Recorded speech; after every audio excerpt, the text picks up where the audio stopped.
Attends toi-même. Qu'est-ce qu'il y a? Dis-moi, comment allons-nous procéder? Attends, ça fait tant des années que tu fais la sensibilisation ici même. Aujourd'hui, tu oses me demander comment allons-nous procéder? Mais oui, je veux savoir. Mais comme toujours.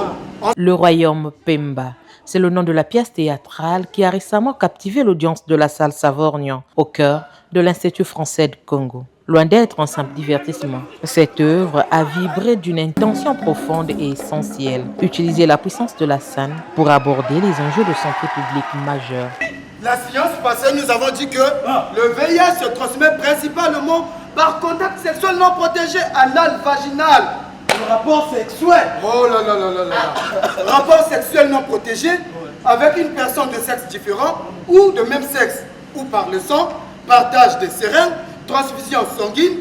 Il peut également transmettre de la mère à l'enfant pendant la grossesse, l'accouchement ou l'allaitement. Par contre, le virus n'est pas transmis par contact du quotidien, tel que les baisers, les poignées de main, les toilettes ou des verres.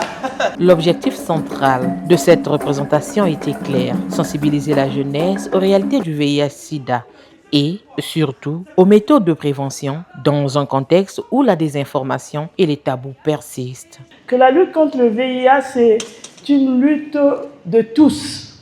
Ça nous concerne, ça vous concerne, ça concerne tout le monde. Et normalement, chacun de nous devait faire un plaidoyer là où il est. Que ce soit dans ta maison, dans ton travail, ce plaidoyer-là doit arriver afin que, comme on a dit, qu'il n'y ait pas tant de gens en 2026 qui n'aient plus de traitement contre le VIH-Sida ou la tuberculose. Co-organisée par l'association Agir Ensemble pour les droits humains et Cœur Arc-en-Ciel, la pièce a ainsi servi de miroir aux défis contemporains, incitant à une prise de conscience individuelle et collective face à la maladie du VIH-Sida. Depuis plus de 40 ans, le monde entier lutte contre le VIH-Sida.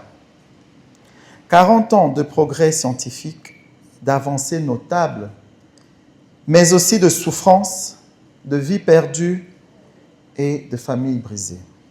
Au Congo, près de 120 000 personnes vivent avec le VIH, soit une prévalence de plus de 3%.